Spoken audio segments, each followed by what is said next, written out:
Hello. Hey, how's it going? Good. I'm Trevor Congable. You were Rob? Yeah. Hey, Rob. Thanks so much for doing this. I forgot Hey, no to problem. text you earlier in the day, All and then right. I looked up your email address to start it and saw that you had said go ahead and text me earlier, and I'm sorry about that. Yeah, no worries, bro. So what we have is this is the second year we've done it. When we come back from Christmas break, we have a week and a half standalone class that we call J-Term. And we get to choose this subject, and so we chose wilderness survival. And so we've had it all this week, and so far we've gone out into like a creek line area with some trees. We've built fire, we've built some shelters, we've boiled some water. Today we went out in the woods all morning, and we built some structures, built some fires. Some of us fried some bacon, so a lot of a few different areas. That's awesome. Yeah. Yeah, that's great. You're getting everybody out there learning some new skills. That's important. Yeah. So before we start with our questions, could you tell us just a little bit about how you got into wilderness survival and what you do? Yeah, I probably started at a pretty early age. My dad was kind of a consummate outdoorsman. He was the kind of guy that he'd teach you something, and then he'd literally just drop me off in the middle of the woods and say, I'll see you tonight. That's back before cell phones and whatnot. And so I started out hunting really early, fishing really early. And I'd say just kind of normal outdoor skills gravitated into somewhat of an obsession. I think at a pretty early age I had an interest in survival, but wasn't quite sure like how to get into it. Like I remember telling my dad at 10 years old, being at deer camp, I'm like, hey Dad, we should just grab a rucksack and hike over that mountain and live off the land, and he'd be like, he's a good outdoorsman, but different mindset. And he'd be like, you're crazy, we're not going to do that. And then, I joined the military later on in life. I was homeless prior to the military, which really kind of cemented in the need for learning basic kind of self-reliance. I lived on the streets for a little over a year. Decided that lifestyle wasn't for me, joined the Army, went to a combat zone, and when I was over in the desert, had a bit of a revelation about things, and I guess the quiet time when you're not getting bombed allows you to really kind of sit down and think. And I just decided I wanted to become completely self-reliant in everything that I did with minimal amount of tools. That's cool. So then you started your company? Well, it didn't start till later. Several years passed, and I kind of bounced around the country doing survival skills in different areas. I owned a construction company at the time, and did traveling construction, and so I would utilize that travel time in order to go to new environments and kind of hone myself in different places, such as Montana, Texas, East Coast, you name it. And then after the big kind of housing crash in 2008, 2009, I decided I didn't want to do construction anymore, that I wanted to get paid to play in the woods, for lack of a better description, and started the company as just a hobby, and then the hobby turned into a giant, global organization with instructors all over the planet. That's really cool. You guys are based in Missouri, though? Is that where you are at? Yeah. So we're we're in Winfield, Iowa, which if you draw a straight line between Iowa City, Iowa, and Burlington, Iowa, we're about right in the middle. So how close are you to St. Louis then? We are 3 hours southwest of St. Louis. I'm like on the Arkansas-Missouri border. Oh, okay. All right. So we're about a state apart. I think it'd be about 8 hours for us to get to you.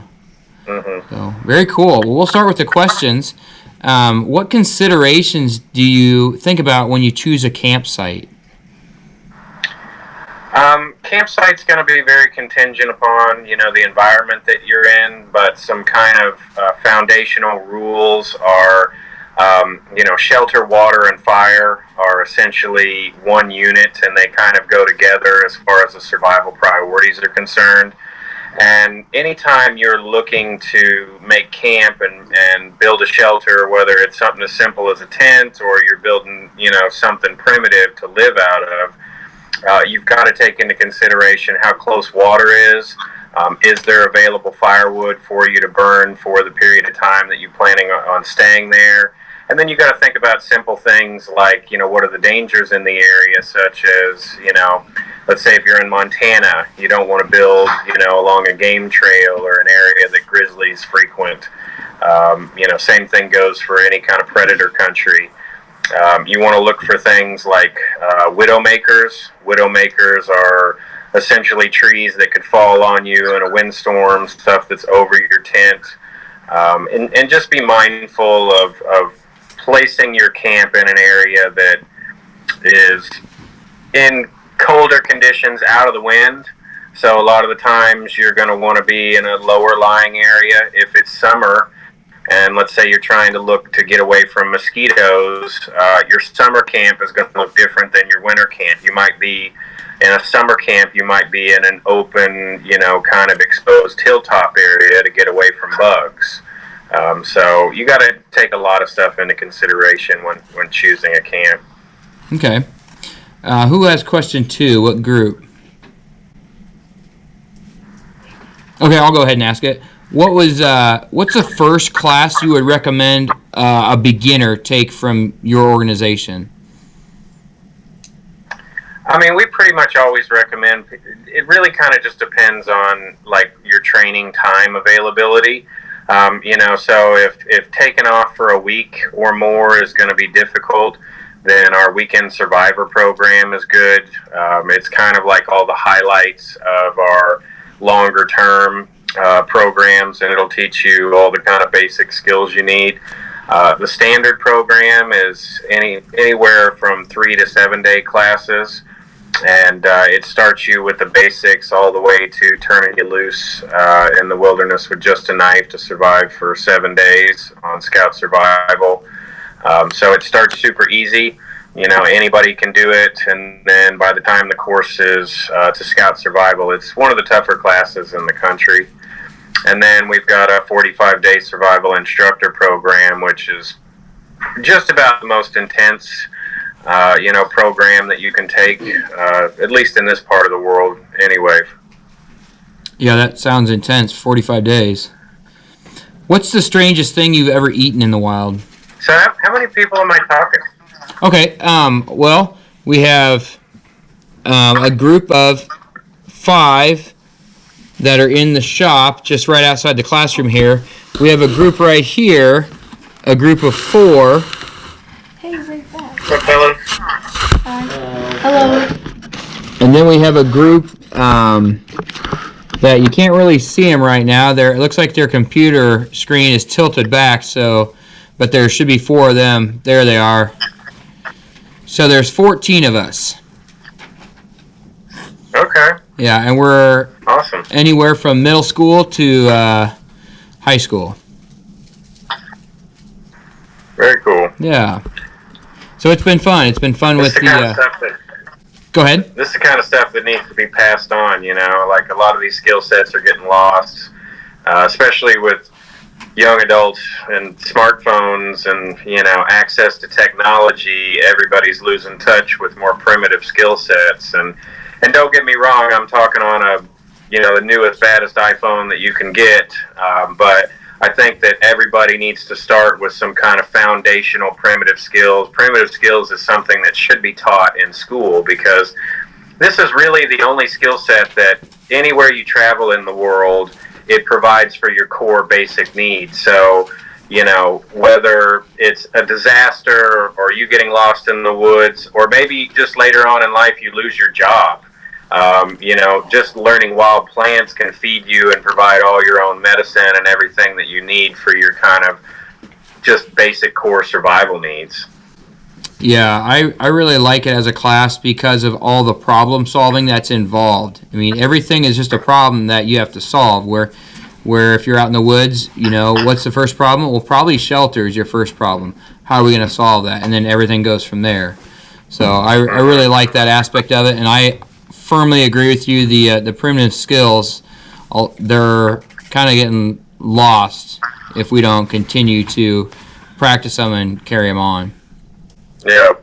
And I think that, a lot of people put an emphasis on the wilderness survival stuff because that's what you see on TV the most, with Naked and Afraid and Alone and the more popular kind of TV programs. But the urban survival side of things is something that you're going to utilize even more often. And, some of the soft skills that people overlook are just how to basically interact with other human beings, like social engineering skills. And social engineering is kind of a dirty word that's thrown around like in the tradecraft community, but just being able to interact and introduce yourself to random people that you don't know.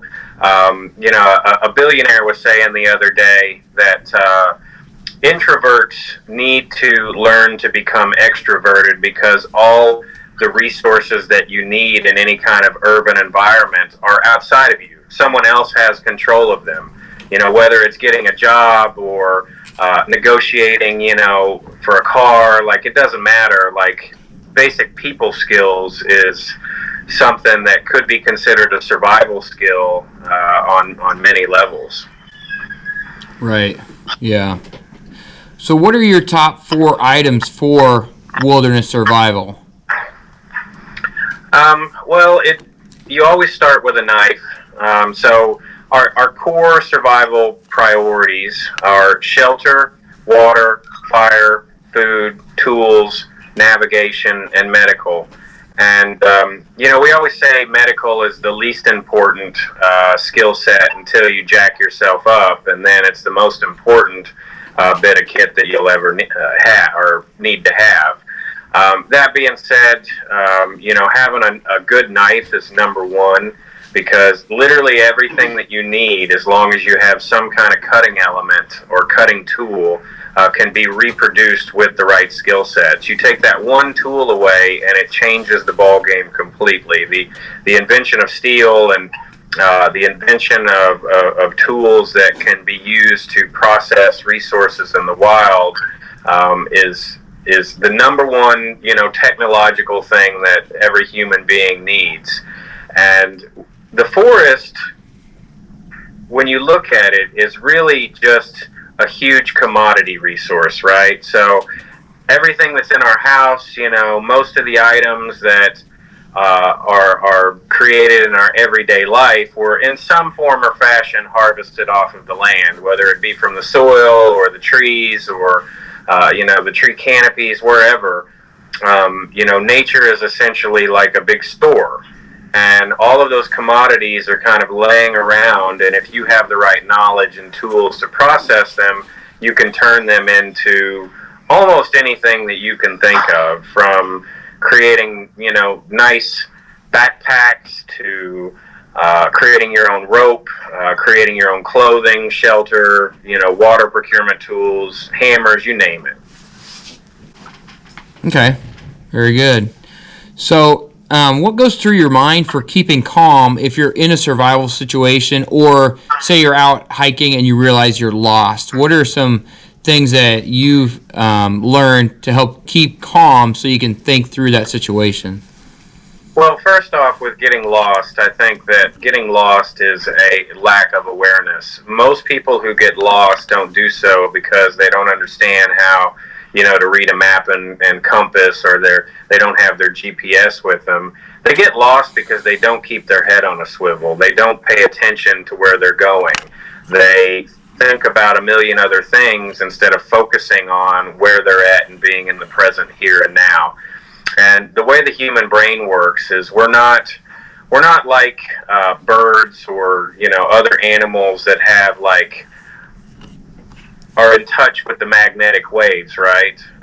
We are visual, and by keeping our head on a swivel and paying attention to details and nuances in the land, through visual parameters we create. So, like, one of the things you'll hear with navigation is that, go to an area where you can, see, what is around you, right? Well, being able to look at those terrain features, your brain will automatically kind of program where you are based on your farthest visual parameters that you can see.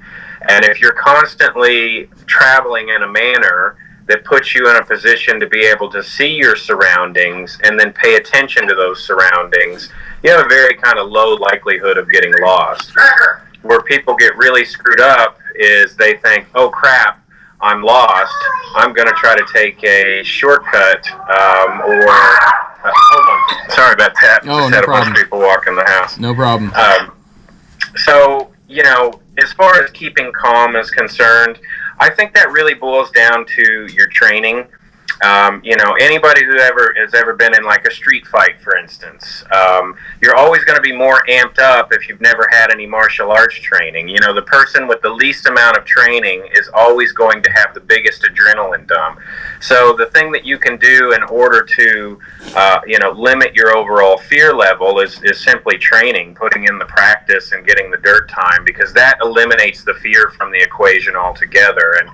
And I call survival skills the martial arts of freedom, right? Because no matter what happens to you, no matter where you're at in the world, whether it's an urban environment or lost in the woods, if you have survival skills, you have the ability to reproduce all of your needs in the short to the long term. And if you have that skill set, it eliminates all fear. It's like, well, what's the worst case scenario? I'm stuck here a few extra days and I'm going to have to eat some nuts and berries or trap some rabbits or go hungry, but at the bare minimum, I'm going to be able to stay warm, produce fire, have shelter, and have all of my kind of core basic needs, taken care of. Okay. So speaking of nuts and berries and rabbits, what are some good ways to find food in the wild? Well, there's a lot of ways to find food. I think I always have the saying that, you want to learn wild plants first because they run the slowest. Mm-hmm. There's a free lunch everywhere you travel in the world if you know how to identify the plants that you're looking at. And, all wild plants contain medicine as well. And I think that we, for the most part, have lost touch with how powerful the medicine of the plant world is. Me personally, I haven't been sick in about 15 years just because of the things that I consume. And when I feel a cold coming on, I know how to make plants from the medicine off the land, and I preemptively take that stuff so that I never do have an issue. So plants is the first place to start, and then survival trapping and fishing, and then eventually creating primitive weapons, right? So fishing tends to be the easiest and the most long-term sustainable resource. So carrying some things like fishing hooks and a little bit of monofilament line, which there's absolutely zero excuse not to have that stuff. It's something that can be packed in a wallet, in a cargo pocket, almost anywhere. And as long as you have water, which everywhere you're going to be traveling should have water for the most part, unless you're in extreme deserts, you're going to be able to find fish. So number one is always carry a fishing kit. And then if we're talking about land mammals, then understanding how to create deadfalls and set up snares is going to be probably your third most important skill set. And they're stuff that can be whittled with a knife, can be created. Like I can create large amounts of survival traps in a very short period of time. So like a Paiute deadfall, for instance, which can be used to kill rats and, anything up to rabbit size. I can construct about 20 to 30 of those in an hour to an hour and a half. And it's a numbers game. The more you set up out there, the higher likelihood you have of eating. A lot of the stuff that you see on TV where people attempt to do these traps, they they don't understand, because most of the people on TV are kind of a beginner to intermediate level at these skill sets. They don't understand that it's a numbers game, and they put out 1 or 2 or 3 or 4 or 5 traps. It's just not enough. Indigenous people would set out 50 to 200 traps in their local area in order to hopes to have a sustainable, longer-term food source. And then kind of getting outside of trapping-based skills, you're getting into creating more primitive weapons. So being able to create your own bow out of a tree stave is going to be an important skill set, because if you can create a bow, you can kill anything in the world indefinitely. Like, as big as you can think of, you can kill it with a bow constructed primitively. So that's kind of the final step. And if you look at our survival programs, they're kind of built on that. In our survival standards programs, we start with wild plants, trapping, fishing, advanced primitive fishing skills such as creating basket traps to trap fish. And then later on in the program, we get into bow making last. That sounds like a lot of fun, the progression there that you have. So, could you talk about cheap versus expensive gear? Like, what is good to save money on, and then what should you not skimp on but get the really good stuff? Well, I'm a buy once, cry once kind of guy. That's my philosophy. It's better to spend the money within your budget. Everybody's got a certain budget level that they've got, they're maxed out at. And, it's best to get the best quality stuff that you can get for the money. Now, spending a lot of money doesn't always equate to high performance. A lot of that is knowledge about the product and doing research. So you can take a $50 Mora and make it perform as good or better than a $300 custom knife. It might not be as durable. It may not have, as nice a grips or sheath or whatever. But that's a good example of massive price differences with similar performance. And the things that I say people should spend the most money on are their woodworking tools, which is your knife, your saw, your hatchet, your backpack. If you're anybody who's ever been in the military and had to hike 20 miles, with a 50 to 100 pound rucksack, knows that pounds equals pain. And if you've got an uncomfortable, crappy rucksack that is just killing your shoulders all the time, that's eventually going to kind of degrade you in your overall outdoor adventures and make it a lot less fun. So big on woodworking, good knife, good shelter system, good backpack. And your shelter system, we spend 1/3 of our lives sleeping and on our backs. And in a wilderness setting, if you do not have a comfortable shelter, then you're never getting any REM sleep, right? We're never truly getting any rest, especially if you don't have a sleeping bag and you're having to wake up every 2 hours to throw wood on the fire. So you're waking up, so you're constantly in a unrested state. So in primitive shelters, there's ways to get around that, but when it comes to modern shelters and kind of regular outdoor hiking activities, get yourself a good hammock system. Number one, the War Bonnet hammock system is probably the best in the world, in my opinion. You can check out that on our website and our YouTube channel. They got stuff anywhere from cheap $60 hammocks up to $200-$300 hammocks. And get a good sleeping bag. A good sleeping bag will really kind of improve your outdoor adventures in general. Because anybody who's spent a night freezing knows that it sucks. So those are kind of the main areas. That and clothing. Clothing would be another big. Clothing is your first line of shelter. So understanding how to properly layer, if you're in cold weather environments, always wearing wool next to your skin, having a good jacket, having a good outer layer. You want stuff that's resistant to water, so for instance, if you're going to have a down jacket, you don't want to have entirely down as your number one kind of layering system for keeping you warm, because if down gets wet, it's completely worthless. You'll freeze in it. Whereas wool, you can get tanked in a freezing lake, and it's still going to retain 80 to 90% of its, heating value. Great. So we want to keep it short for you. We sure appreciate you doing this interview with us. Could you tell us about where we could find more about what you do? You have your website, right? And that.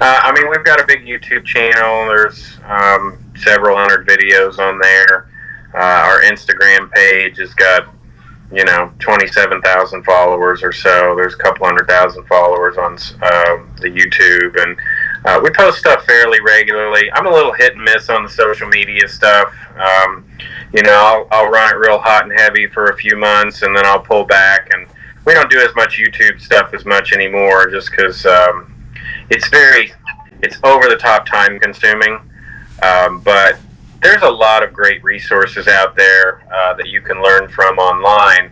But here's the deal, guys, is like, you can watch a million videos, but if you're not going to go out and get the dirt time, you're never going to fully grasp these skill sets. You may think that, I've seen that done on that looks very simple. I could reproduce that if I needed to, in a survival scenario, and it's just BS. You're always going to perform to your lowest level of training, right? So pick one skill. If you're going to go out hiking twice a month, or you're going to have trips with friends or whatever, try to go out and learn 1 to 2 new skills each time you go out.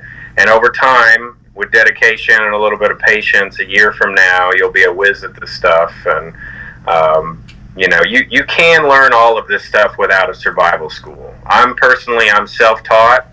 I've got to train under a lot of the top people in the world, but I didn't start training under them. And when I did train under them, I figured out that my level of passion was much higher than a lot of other instructors that I ran into. And because my passion for the skill set was higher, it translated to my skills also being higher, because I spent more dirt time getting out practicing this stuff. And the more hours you put into it, it's like anything, it's not just survival, it's martial arts, schooling, reading, whatever you're into. The more time you devote to doing it, the better you're going to get at it. But if this is something that interests you, you don't have to go whole hog and try to learn as much all at once. Just pick a skill set, or learn a plant a day, a skill set a weekend, and just kind of add it to your daily life and keep involved in it for the next year or two. And before you know it, it'll just be kind of cemented into your soul and something that stays with you forever. Awesome. Well, thanks so much, Rob. We really appreciate your time. We will check out your YouTube and your website, and hopefully in the future you'll see some of us in your class. Heck yeah. Yeah, let me know when y'all want to do that, and I'll really super good hook you up.